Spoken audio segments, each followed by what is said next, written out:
Seja muito bem-vindo, seja muito bem-vinda ao nosso Café de Valor, onde nós discutimos como ganhar 10 mil reais por mês como engenheiro ou arquiteto. Eu sou Leandro Covacho. Eu sou a Viviane Carvalho. E nosso Café de Valor de hoje vamos conversar sobre quais são os principais itens que indeferem laudos de credenciamento em bancos. Eso fue pedido semana pasada, pero Renan, así que vai meio que uma dedicatória. Pra você, Renan! Tem essa área de atuação para engenheiros e arquitetos, especialmente. Você sempre fala que é uma área que dá para ganhar por mês 10 mil reais. Só que para ingressar nessa área e principalmente começar nos bancos, que é o mais recomendado por você, tem uma série de, vamos dizer, tem que passar por um credenciamento. Uhum. Para isso, tem alguns motivos negativos desses laudos. E você sempre fala que é muito difícil entrar sozinho, principalmente por algum comentário que, por exemplo, deixa o pessoal, que não tem muita informação no mercado a respeito. Uma dessas informações é o que indefere laudos.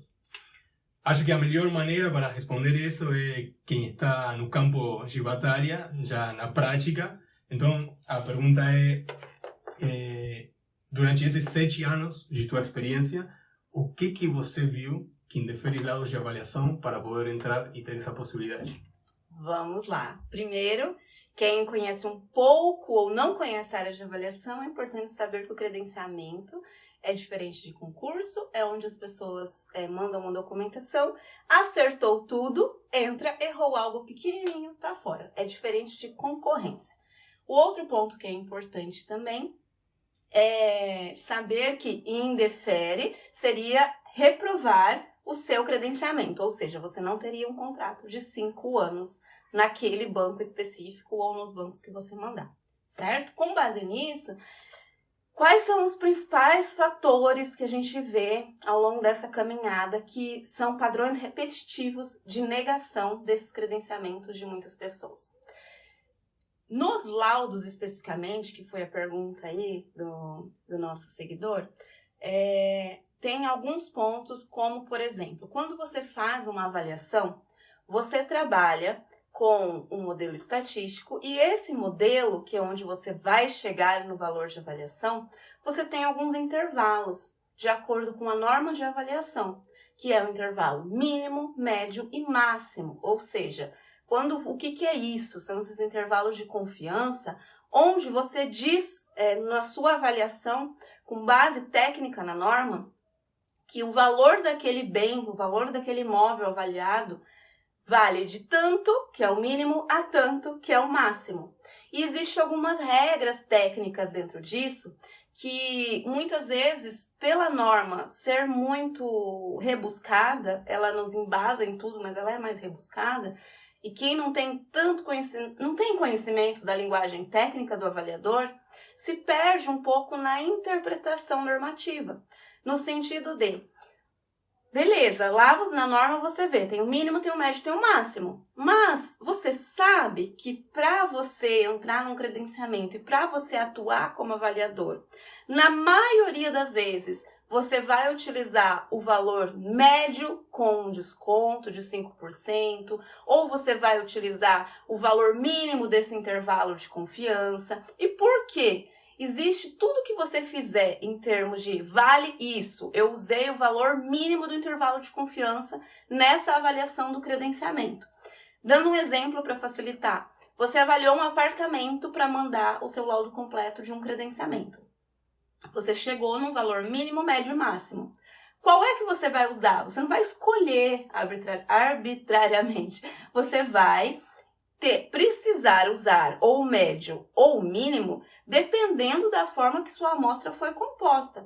Então, se você escolher um ou outro e não colocar a justificativa adequada, você é eliminado do processo de credenciamento.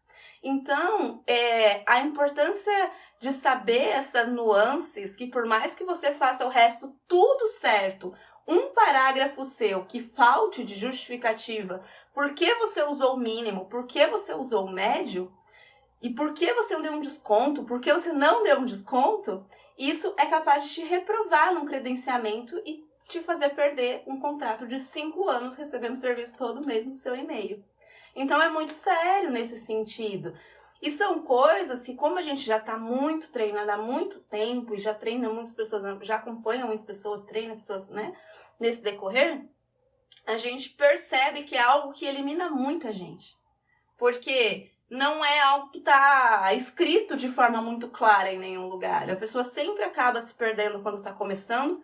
Eu uso o mínimo ou uso o médio? É uma pergunta muito recorrente isso, quando as pessoas começam a entrar na área de avaliação. E você vai usar aquilo que for condizente com o seu trabalho, porém sempre vai ter uma justificativa. E é essa capacidade argumentativa que eu pego muito para que os novos avaliadores desenvolvam, para que eles saibam fazer isso no laudo de credenciamento, mas eles saibam fazer isso não como uma regra de uma receita de bolo. Né? Eles têm um passo a passo, sim, mas que eles saibam fazer isso, entender quais são essas justificativas, para que eles possam fazer isso numa capacidade, num processo judicial e derrubar a outra parte, ganhar o processo, e aí ganhar mais cliente, porque vai ganhando um nome, virar perito. Então, é toda uma coisa leva a outra. Mas quando você fala de justificativa, é como você faz a redação, baseado na parte técnica, como... Baseado na parte técnica. Eu não estou aprofundando tanto para não ficar difícil, né, de entender. Mas, da forma mais simplificada possível que eu posso colocar, se você avaliou o apartamento e tinha um mínimo, médio e um máximo, você buscou elementos para comparar no mercado. Todos são de sites de imobiliária. Então, são dados que estão sendo ofertados no mercado.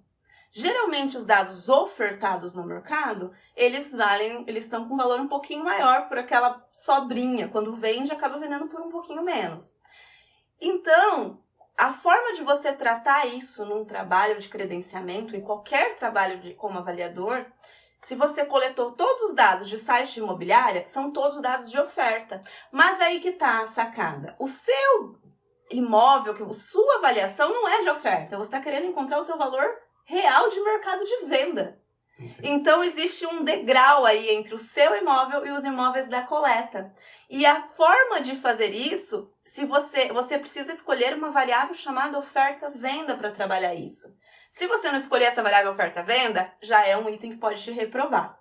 Se você escolher essa variável oferta-venda para você pontuar, nota 1 para tudo que está de dado que eu peguei de imobiliária, nota 0 para quem é imóvel de venda, beleza, mas como você vai fazer isso se todos os seus dados são de oferta? Então vai ficar todo mundo com ponto 1, com pontuação 1. Nesse caso, você não vai explicar, porque é aquela coisa, se deixou de variar, deixou de ser uma variável. Então você não vai poder usar.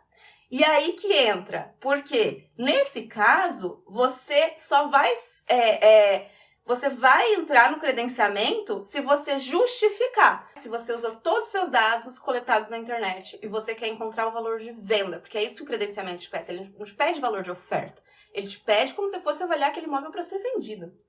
E nesse caso, você precisa ter uma justificativa plausível por parte daqueles que vão avaliar o seu credenciamento. E o que seria isso? Vou dar uma justificativa aqui para vocês, se vocês quiserem, vocês anotem, porque essa justificativa salva muita gente em credenciamentos. Que é, se você coletou todos os elementos de oferta que estão sendo ofertados e você vai achar o valor de venda, mas você não tem como usar a variável oferta-venda, porque tudo é de venda, você coloca uma justificativa assim. Foi utilizado o valor mínimo do intervalo de confiança, porque o modelo estatístico é composto somente por dados de oferta, não sendo utilizada a variável oferta-venda e por ser compatível com os imóveis assemelhados da região. Essa é uma justificativa o que ela diz? Ela diz, você usou o valor mínimo, entre o mínimo, médio e o máximo. Mas você usou o valor mínimo porque você tinha todos os dados de oferta e você quer achar o de venda. E aí você tem que dar um descontinho para nivelar isso com a sua amostra. E assim, você usou o mínimo com uma justificativa plausível, técnica, que vai resguardar o seu credenciamento. E é muita gente que reprova por não colocar um parágrafo desse. Ou seja, mas isso aí você desenvolve com a experiência, por exemplo? Essa é minha, viu, gente? Tô dando pra vocês usar. Porque essa justificativa é uma justificativa minha que, assim, desde a época que eu entrei em avaliação, que eu paguei muita assessoria, que o pessoal me auxiliou, e aí a gente vai refinando ao longo do tempo, a gente sempre deixa o quê? Um Word pronto, com justificativas que a gente usa a semana inteira. Que são justificativas que a gente repete muito. E essa é uma delas, por isso que eu já tenho decor, que a gente usa sempre. E eu já decorei, as pessoas que trabalham comigo já decoraram, acredito. E assim, é uma justificativa que salva muito.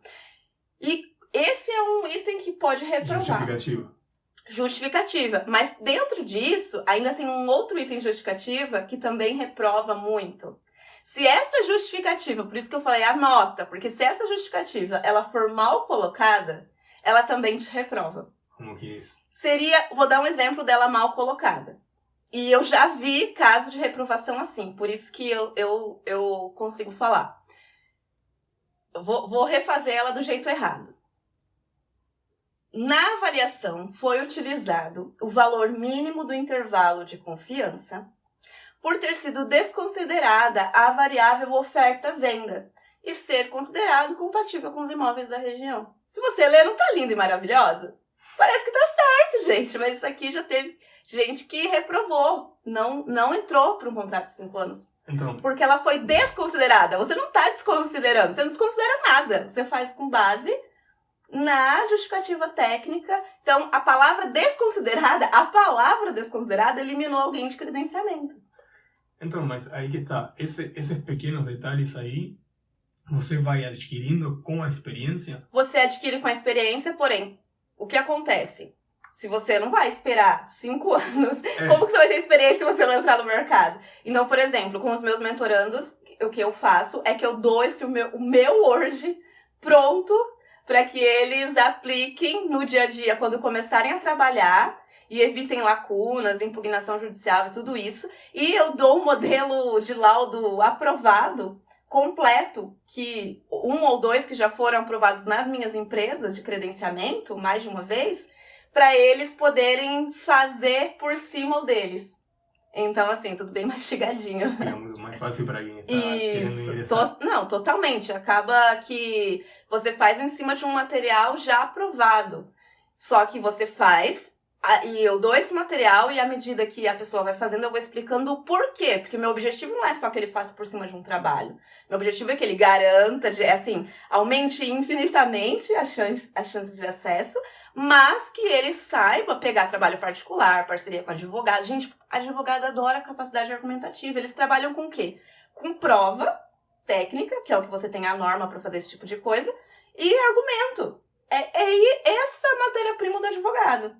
E se você tem isso, é isso que você tem que construir. Então, eu foco muito nisso. Tenho material pronto, mastigado, mas eu preciso que desenvolva, eu vou ajudando a desenvolver esse senso de avaliador. E eu fico muito feliz quando eu recebo, porque a gente sempre fala, nossa, recebeu uma pergunta boa aqui. É sinal que essa pessoa aqui tá desenvolvendo, tá ligeira já, tá entendendo e conseguiria até questionar uma outra parte no processo.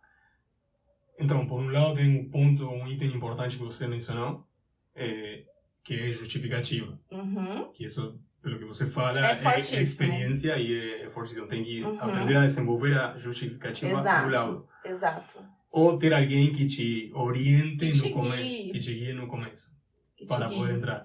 Porque essa pessoa que te guia tem que ter tido essa bagagem para poder te passar. Tem outro item que você viu, pelo contato que você tem na área? Tem. O outro item que eu vejo que também é muito forte, eu tô falando aqui os fortíssimos, tá? Que já repetiram várias vezes, que eu já vi muitas vezes.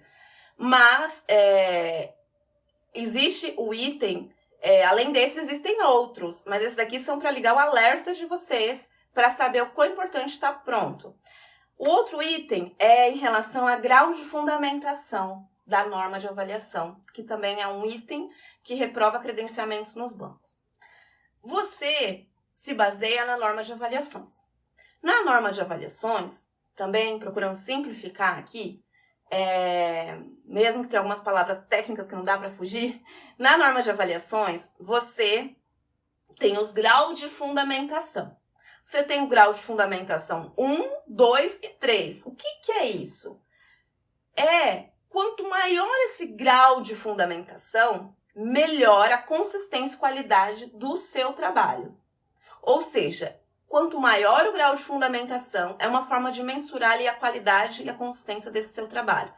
Então, quanto maior, quer dizer que o seu trabalho se enquadrou melhor na norma. E ela traz várias coisas. Para você ser grau 1, você precisa atender isso no seu trabalho. Para você ser grau 2, você precisa atender isso no seu trabalho. E os credenciamentos, eles exigem que o seu trabalho, a maioria, não todos, mas a maioria deles, a grande maioria, exige que você se enquadre pelo menos no grau 2. Então, se você errar alguma coisa, pode ser que você caia no 1 e não perceba. E aí você está reprovado. E outra coisa que pode acontecer é o seguinte: você procurar se enquadrar no grau 3, porque o que a norma te fala? Ela te fala que é aceitável o grau 2 e tal, mas é preferencial o grau 3, porque aí é aquele laudo assim imbatível, né? Então, se para você chegar num grau 3, você vai atender vários requisitos. E dentre esses requisitos, você tem, em relação à coleta, em relação à quantidade de dados que você coletou, várias coisas, que é mais profundo. E ali dentro, você tem, a norma, ela não te diz tudo de uma vez, seria ótimo, mas ela te dá uma tabela e diz, se você atender isso, você é 3. Se a pessoa só vê essa parte, ela pensa, sucesso, eu sou grau 3. Só que se ela continuar lendo 1 ou 2 páginas depois, ela vai dizer que a norma diz, mas se atente a esse detalhe. E aí ela acaba muitas vezes caindo no 2 e não saca que caiu no 2. Se ela não saca que ela caiu no 2, o que ela vai escrever? Ela vai escrever que ela está no grau 3. Fundamentação 3. E aí, se o trabalho está no 2, ela vai ser reprovada. Sem perceber. E vai levar um susto depois. Então, são coisas que parecem... E assim, isso eu acredito que já elimina muito da insegurança do pessoal que tem medo de trabalhar com avaliação. Porque esse é o seu laudo que você vai aprender tudo isso. Então, é o seu melhor laudo da vida. Depois que você entrar, você já vai estar ligeiro. Isso ia falar. Ou seja, se você faz o laudo para ingressar nos bancos, já os outros laudos vão ser muito mais fáceis. Claro que pode aparecer coisas mais atípicas, mas a gente também procura trabalhar coisas mais atípicas, paralelo a esse laudo de credenciamento, para que a pessoa saia preparada para aqueles laudos de avaliação que valem mais, R$5.000, R$6.000, que são laudos mais caros, né? Para que engrosse o caldo aí. Então, tem os itens importantes, são justificativa, grau de fundamentação, que você tem que ter um conhecimento da norma. Exato. Para quem está começando, fica difícil, fica fácil o entendimento da norma para se atentar ao grau de fundamentação? Para ler sozinho, eu acho bem difícil. É difícil? Não digo que é impossível, né? Cada um tem uma capacidade, tem gente que tem mais facilidade ou não, então a gente nunca vai poder generalizar. A gente trabalha com pessoas que são muito inteligentes, conseguem fazer isso. Porém, eu acho muito difícil. Por que é difícil? Porque são coisas que você não vê na faculdade. São coisas que, se você não tem alguém te explicando, você vai ficar procurando o quê? Definição no Google.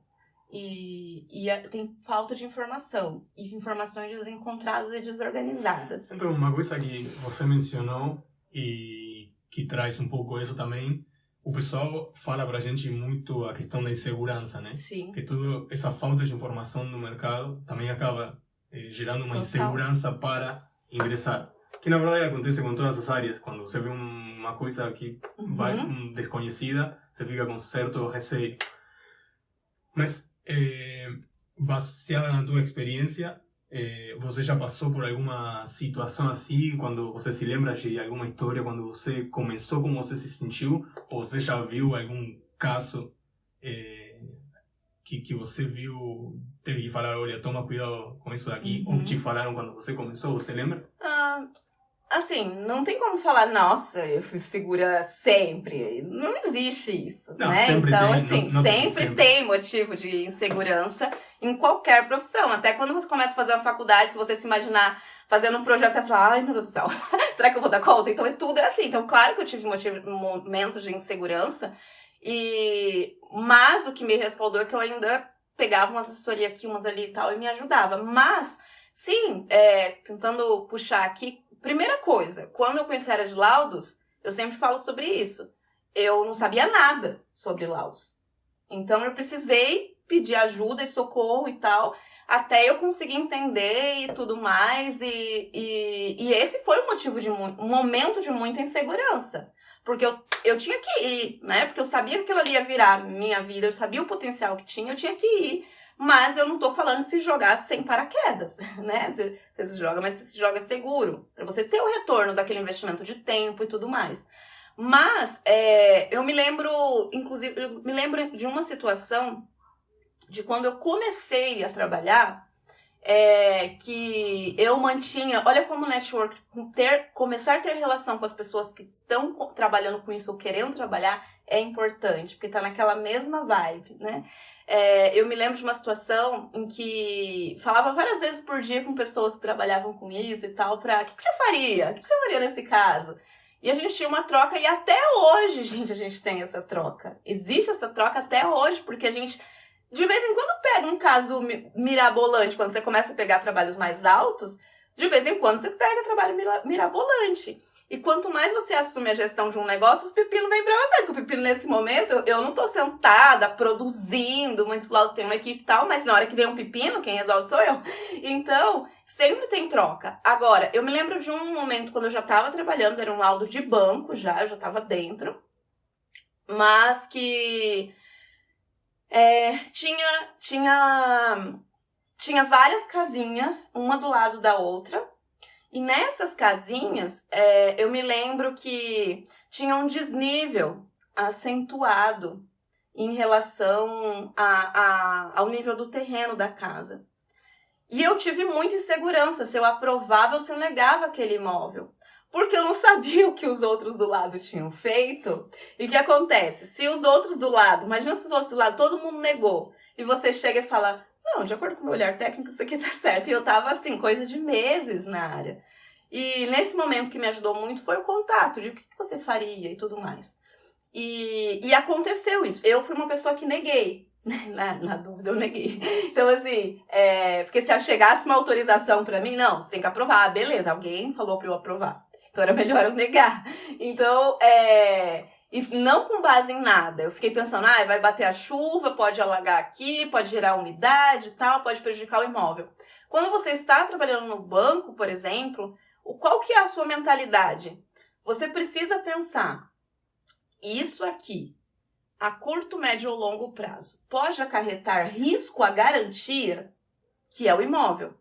Se sim, você nega por precaução, porque senão lá na frente você vai estar assumindo aquilo de algum jeito. Claro que o responsável pela execução e tal é o principal, mas você nega e se resguarda e pede documentos se precisar e tudo mais. Nesse caso eu neguei, só que aí foi o contrário, teve pessoas perto que aprovou. E aí todo mundo foi chamado no sentido de, por e-mail e tal, se manifestar. Então me manifestei, falei, poxa, a rua tá íngreme, a coisa tá assim, vai chover, vai alugar e tal, tal. E aí, quem tinha aprovado, não sei como procedeu a situação, mas teve alguma situação assim que teve que esclarecer e tal. Então, é óbvio que vão ter momentos que vão ter insegurança, é óbvio. E quando a gente fala de motivos de negação, é claro que vai ter momentos de insegurança e é muito importante ressaltar que você não vai se sentir seguro para começar. Você vai se sentir seguro para começar. Você vai se capacitar, para começar seguro. Se você for esperar o momento que você está 100% seguro na vida, você não faz nada. Você não teria feito sua faculdade, você não faz nada na vida. Nem um emprego novo você pega. Você acha que você é contratado por uma empresa e essa empresa nunca vai...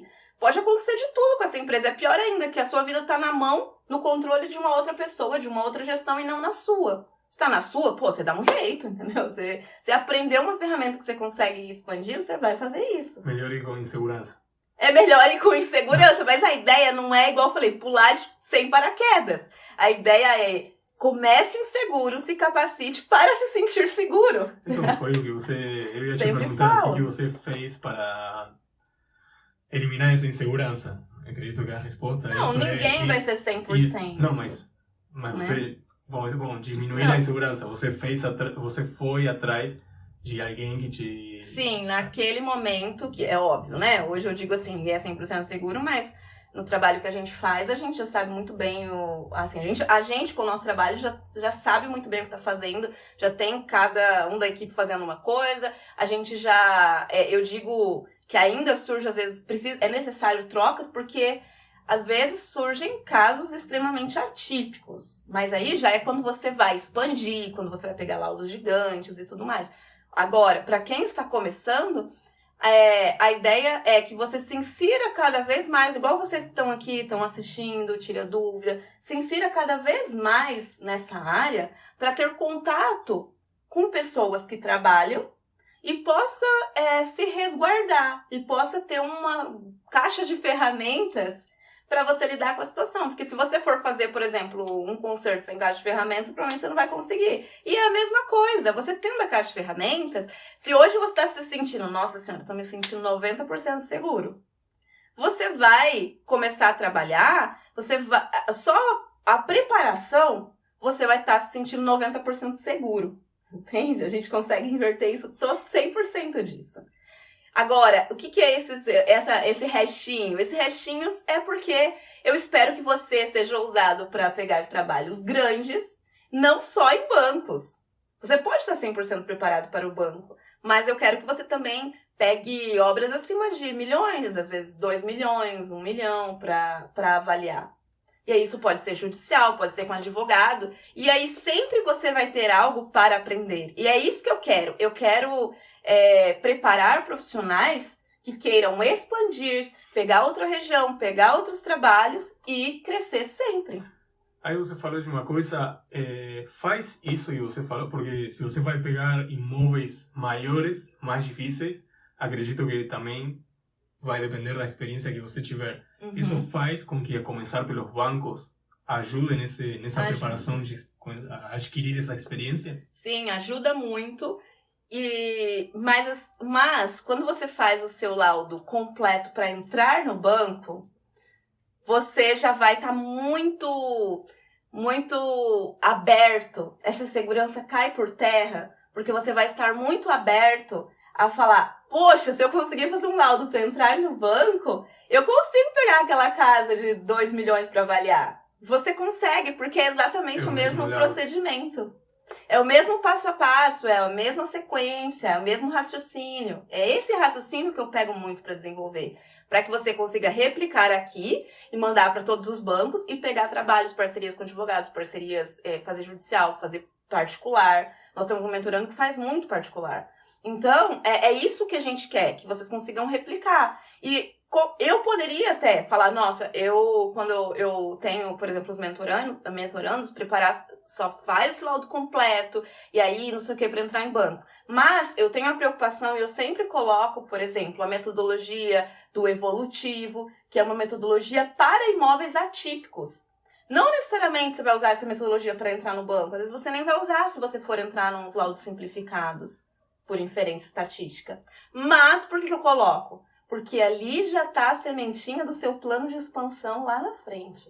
Porque é com aquele conteúdo ali que você vai aprender. Você já entrou no banco? Beleza, você já tem na caixa de ferramentas a ferramenta necessária para você fazer um imóvel diferentão que pareceu para você avaliar um supermercado. Meu Deus! É esse material que você vai usar. E deixa eu te perguntar. Corações, adoro corações. Vou dar corações. Deixa eu te perguntar. Quando estamos falando principalmente de quem está ingressando, mas para auxiliar o pessoal que está ingressando na área de credenciamento para bancos. Mas o contrato para os bancos, você fala, são contratos de 5 anos. Sim. Passados esses 5 anos, você tem que renovar esse credenciamento? Uhum. E é o mesmo processo? É bem mais fácil. Assim, é muito mais fácil. Entendeu? Eu já tive renovações de contrato para mais 5 anos. Ou seja, se você está dentro, a garantia de você renovar depois é muito mais fácil. Mas você não pode ter o rei na barriga no sentido, já tô dentro e tá tudo certo na minha vida. Porque eu já vi credenciados, acho até que é esse ponto que a gente tá... você deve estar... Aí é que eu tava querendo chegar. A conversa. Porque eu já vi credenciados que ficaram 5 anos trabalhando e não renovaram por quê? Por conta dessa justificativa que eu tô falando aqui. A primeira que você citou. Já vi das duas. Ou seja, do grau de fundamentação. E grau de fundamentação. Justificativa a respeito do grau de fundamentação. E justificativa em relação à utilização do valor mínimo, médio e tal. Então, o que acontece? Quando você já tá... Por isso que eu falo, a gente sempre vai precisar estar se colocando no lugar de quem está aprendendo cada vez mais. Né? Ninguém no mundo vai estar perfeito, pronto. Porque senão tá morto. O que tá pronto tá acabado. Então, o que a gente fala? Mesmo que você já atinja um nível... Tá, beleza, eu tenho 3 empresas, tenho pessoas trabalhando comigo, honro muito essas pessoas, tem tudo isso acontecendo. Eu vou falar assim, a vida tá ganha, entendeu? Tem outros trabalhos aparecendo, temos planos de expansão, temos um monte de coisa acontecendo. Ótimo, né? Hoje eu ganho muitas vezes mais do que eu ganharia se estivesse trabalhando com um projeto. Mas, o que acontece? Eu não vou simplesmente largar a mão, assim como eu jamais vou largar a mão dos meus mentorandos e de quem tá acompanhando, porque... eu simplesmente vou falar, eu já sei tudo, então não vou me preocupar com essa observação aqui que é básica. Pode ser que essa observação que é básica te elimine numa renovação de contrato. Que é mais 5 anos para você e aí já não é mais só você. Eu preciso honrar toda uma equipe. No caso, equipe aqui, equipe em outra região. Então, eu preciso ter esse cuidado. E além disso, o que é muito, muito importante... é que quanto mais você avança na área de avaliação, porque é muita porta, você vai abrindo uma, você descobre outra, você vai abrindo uma, por isso que dá pra crescer, é uma área que dá pra crescer. E você, quanto mais você vai tendo isso e vai crescendo, você precisa ter vamos dizer, a humildade de perceber que você já consegue ter uma mentalidade, você já consegue olhar para o trabalho e ter preocupações com nuances, preocupações assim técnicas pela sua experiência. Mas você nunca vai poder esquecer o básico. Porque se você foca demais no plus ali, vou deixar meu trabalho sensacional, porque eu já sei fazer e tal, é perigoso esquecer de um detalhe que é básico. Posso só finalizar? É igual quando você tá viajando, isso, pessoal aí que vai fazer vistoria, toma cuidado. Você tá viajando, na estrada você tá em alerta, você tá ali. Ou você começa a dirigir, você tá assim, você vai até com a cabeça pra frente, assim, né? Você vai assim. Quando você tá chegando em casa, você já dá aquela relaxada, e é na hora que o pessoal bate. As estatísticas, se eu não me engano, as estatísticas falam que quando mais o pessoal bate. Se eu não me engano, tem uma. E é a mesma coisa com o laudo. Só vou fazer um comentário. Vi que alguém deixou uma frase, podemos deixar para daqui a pouco? Sim, eu vou ver. Vamos responder, a gente vai dar uma olhada para responder todas as dúvidas. Mas, voltando ao que acho que é um ponto importante, né?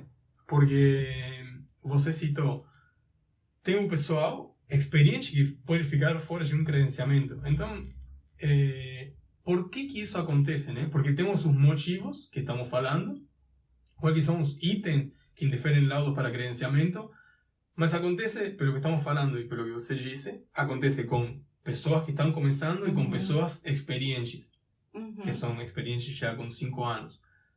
Por que acontece isso com cada uma, entende? Em cada situação. Eu não posso generalizar, cada um, né? Tem a sua realidade, mas... Só para o que eu penso, pelo que você falou, o que eu imagino, para você pensar e ver se é isso, para compartilhar com o pessoal. Indo para o lado do pessoal experiente, é como que você até falou, é como que o pessoal dá como uma... Bate o carro quando tá chegando. Então... muitos casos são assim. Bate carro quando tá chegando. Já tenho uma de empresa, eu já tô aí há muito tempo, já sou cabeça branca e tudo mais. E bate carro quando tá chegando. É sempre? Não, claro que não. Mas muitas vezes é também porque é a mesma coisa. Não é diferente nesse sentido. É o que eu falo de querer fazer rápido mandar alguma coisa errada. Às vezes a pessoa, eu sou experiente, então eu consigo fazer aqui em 15 dias, 10 dias, ou, assim, fazer mais rápido. Ou seja, alguma coisa. A pessoa que relaxa e deixa pro final. Sim. Desculpa. Não, é igual, por exemplo, quem tá entrando, que eu falo, se você não tiver preparado antes, quando abre um edital interessante, maior, e os que estão abertos já são interessantes, muito interessantes, porque já é capaz de engordar bem o seu faturamento. E se você, em algum momento, abre edital de, por exemplo, Caixa, alguma coisa assim, ou algum desses editais aí, enfim, que estão abertos, e você, vou fazer correndo aqui, e nunca vi laudo de avaliação na vida, e vou fazer e tudo, e mandar correndo sozinho. O que acontece é que, muito possivelmente, alguma coisa vai passar. E quem tá experiente, já tá, é o que eu falei, foca muito naquilo que é muito técnico, que já teve na bagagem, né, de experiência, mas não traz, às vezes esquece o básico. E às vezes por um descuido, ou às vezes, igual eu falei, não dá pra generalizar. Às vezes é a realidade da vida da pessoa naquele momento que contribuiu para isso, às vezes tá fazendo várias outras coisas. Então cada um sabe, né, a luta que tá lutando. Então assim, a gente, por muitos motivos, mas, e trazendo assim, fazendo uma metáfora novamente, é igual a caixa de ferramentas. Beleza, você é super experiente, você vai fazer uma coisa, se você traz todas, vou trazer essa peça, que essa peça vai fazer isso, mas se você não trouxer a chave de fenda básica que você vai precisar, não vai adiantar nada você levar todo o resto. E aí, pensando em ajudar o pessoal que está começando na área, que quer se credenciar para banco, a recomendação seria começar com tempo, se preparar. Sim. Mas assim, tem essa questão da justificativa do grau de fundamentação e a justificativa do valor, né? Tem outra que você fala, olha, ou essas são as que você mais... Não, tem outra que eu não quis falar junto com aquela para não confundir eles, mas que está dentro da questão do grau de fundamentação. Vamos dizer que seria um subitem aí, que é uma justificativa, que é, para ser grau de fundamentação, a norma de avaliação, ela traz para você, para ser grau de fundamentação 3, a norma de avaliação traz para você que precisa ter todas as características dos dados da amostra completos. Só que ela não especifica o que é completo. Então, completo pode ser, eu peguei o nome da rua, do prédio, o número do prédio, peguei o bairro, a cidade e tal. O CEP, não sei, nem preciso. O coordenada tá completo. Mas eu já vi casos que não foi considerado completo. Eu, em trabalho de dia a dia mesmo, eu uma vez precisei retornar na região para complementar alguns dados. Por quê? Porque não tinha o número do apartamento.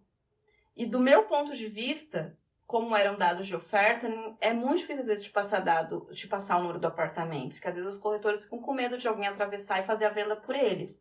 Né? Você tem todas as informações, vai que alguém entra aqui e quer vender por mim. Então, eu fui coletar essas informações presencial, porque aí o pessoal lá já me conhecia na cidade, sabia que eu era avaliadora e eu fazia laudos, inclusive, para eles. Então, eles me forneceram alguns dados. Mas, o que foi aí a questão? Para mim, o completo, naquele momento, já anos atrás, hoje eu tenho plena consciência, mas há anos atrás eu pensava, completo é isso aqui. Mas o completo, para quem, que no caso era o setor com quem eu conversava de dentro do banco, não, o completo tem que ter o número do apartamento. Então, foi uma coisa que eu percebi com a experiência.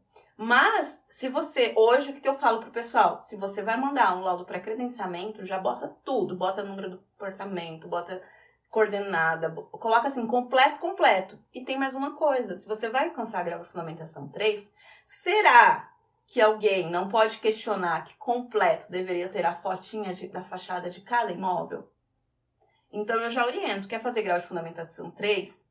Faz, mas coloca uma fotinha de cada imóvel da coleta. Porque você nunca sabe, é a que eu falo de fechar lacuna, fechar brecha. Você nunca sabe se quem vai analisar o seu credenciamento vai considerar completo com foto ou sem foto, porque a norma não diz assim explicitamente o que é completo. Então, vamos pôr o mais completo possível. Então, hoje é isso que eu oriento. Em relação ao que a gente estava falando de tempo para se preparar, É claro que a gente está falando que você precisa de tempo para se preparar, no sentido assim, se você for sozinho, você precisa de muito mais tempo, entende? E correr esses riscos de deixar alguma brecha aberta. Quando você tem um guia, tem uma orientação, tem um passo a passo, tem alguém checando com você, você consegue produzir esse material em um mês, por exemplo. Só que aí você já tem tudo mastigado, como eu disse. Você tem um laudo para fazer por cima, você tem as observações pré-prontas, já tem tudo. Como acontece em todas as áreas, alguém que vai te orientando, principalmente o ativo que mais ajuda é a diminuir o tempo, né? Sim, o tempo. Mas aí você falou um ponto que acho que você voltou de novo em uma coisa que me chama a atenção, eu como leigo, de novo, como falamos ontem. Não sei se isso acontece com todo mundo. Você voltou na questão da interpretação da norma. Sim. Como que, ou seja, para uma pessoa que está querendo entrar na área e vai sozinha, como que influencia esse... Olha, é uma dificuldade grande? A norma, ela é uma norma muito boa. Ela é uma norma muito boa, que nos dá todo o respaldo que a gente precisa. Porém, existe sim essa questão, principalmente em bancos ou em contestações judiciais, onde, de alguma forma, pode existir sim algumas brechas. E aí que entra a questão de ter ou alguém auxiliando ou se você não tem experiência, tem que ter alguém experiente dando a mão. E quando você já tem experiência, você já sabe onde... Assim, você já consegue mapear os pontos que não dá para correr risco, entende? Para você já entrar assim com segurança. É aí que a gente derruba a insegurança. É fechando as lacunas técnicas e argumentativas que a gente derruba a insegurança para entrar nos bancos e para começar a trabalhar. É exatamente esse ponto. Então, fazendo um resumo do que a gente vem falando até agora, os pontos, os itens para ficar atento para quem defende nos laudos de credenciamento, fazendo um repasso. Justificativa em relação a grau de fundamentação, em relação a descontos do valor, com utilização do mínimo ou com desconto em cima do médio. E também em relação a qual era o outro? Grau de fundamentação? Não, a gente tinha citado mais um aqui também.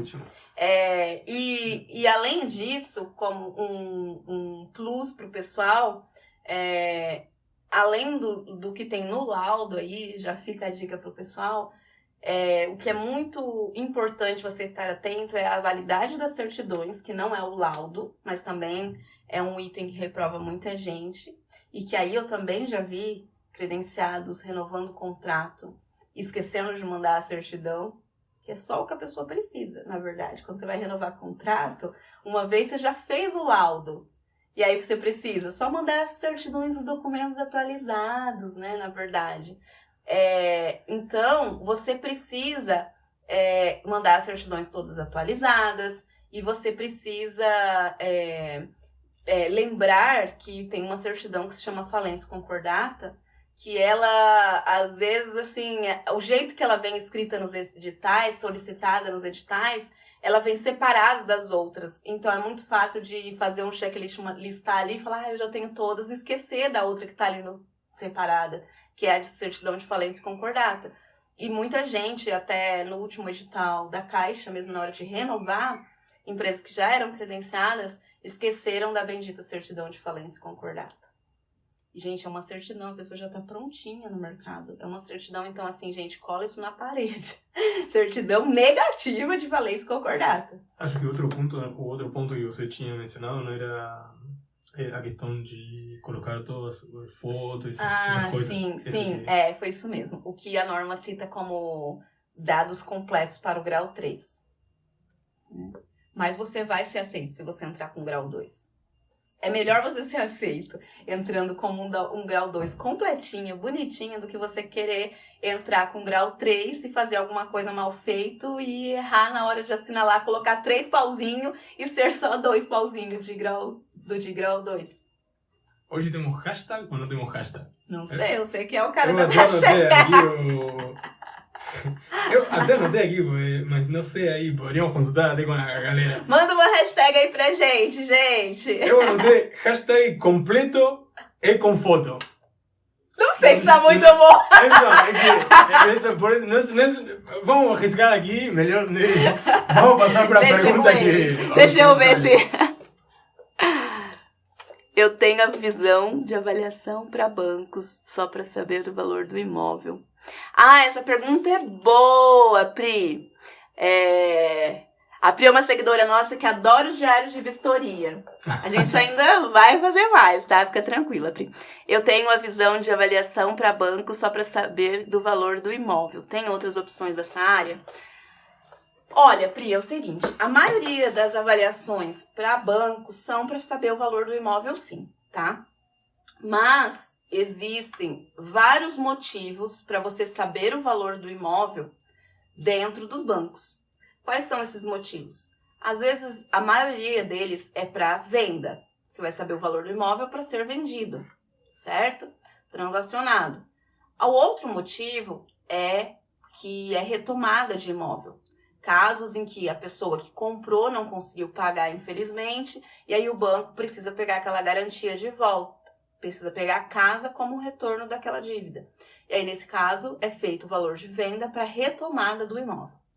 O outro ponto é para dar em garantia, ou seja, às vezes acontece isso muito com empresas, ou até pessoa física, que precisa de um empréstimo e aquela história da hipoteca, né? Dar a casa como garantia para pegar um dinheiro. Então, nesses 3 casos, são feitos laudos de avaliação com valor de venda.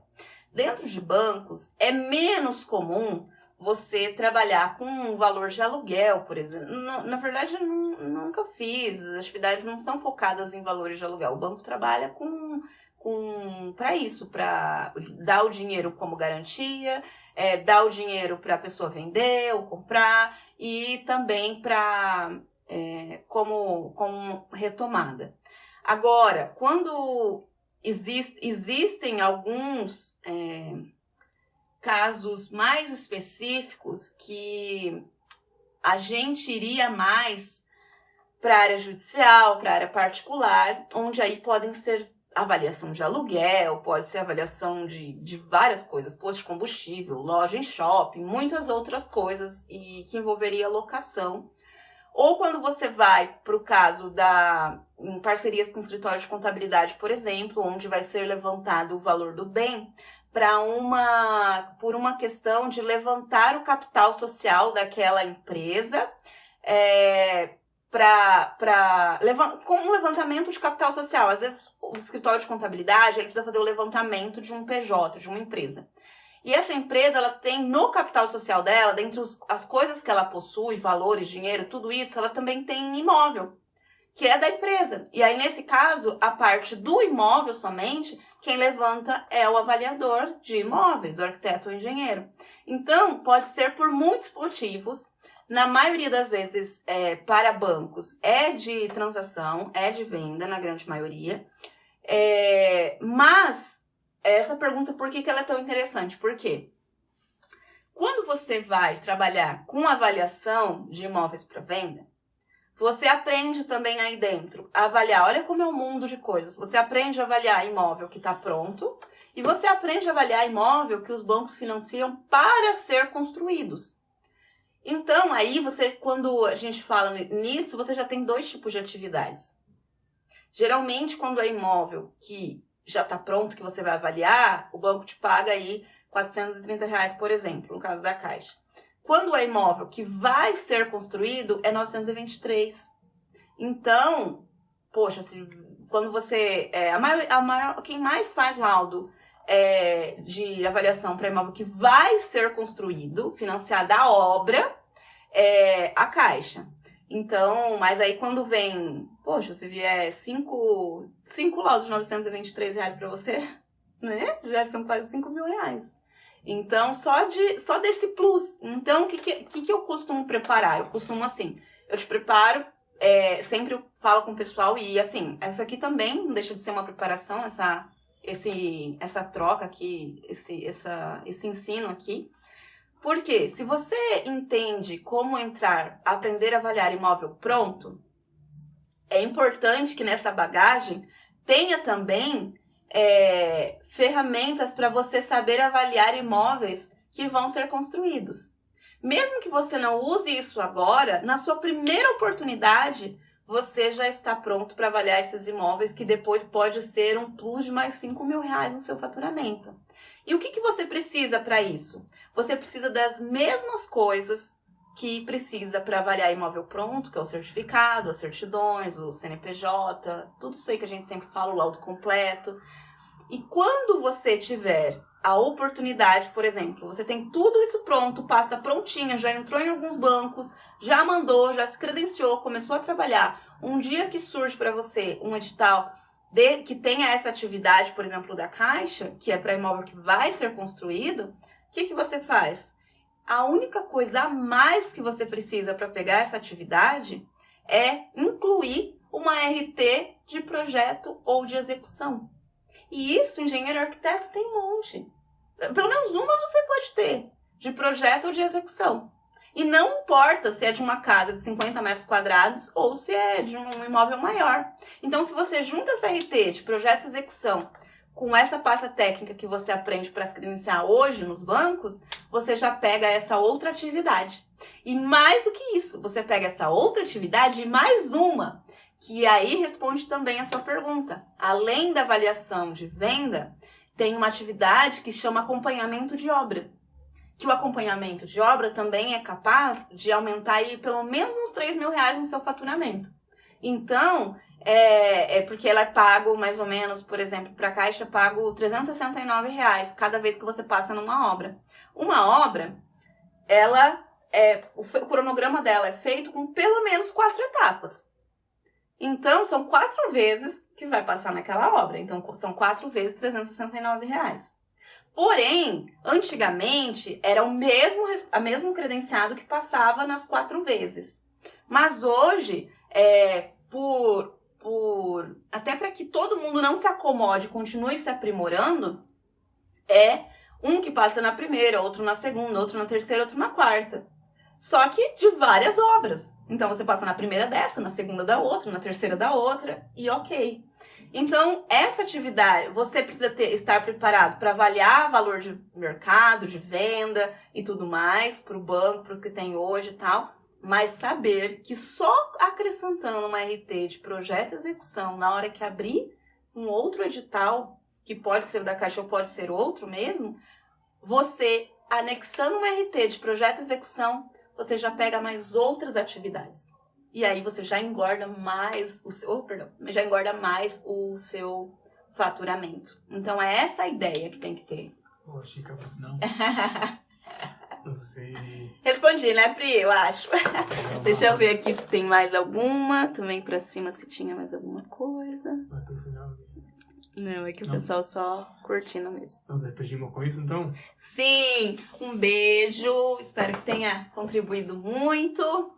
E quando precisarem, também dão dicas de conteúdos que vocês desejam, querem saber mais. Porque nosso intuito é que vocês evoluam mesmo.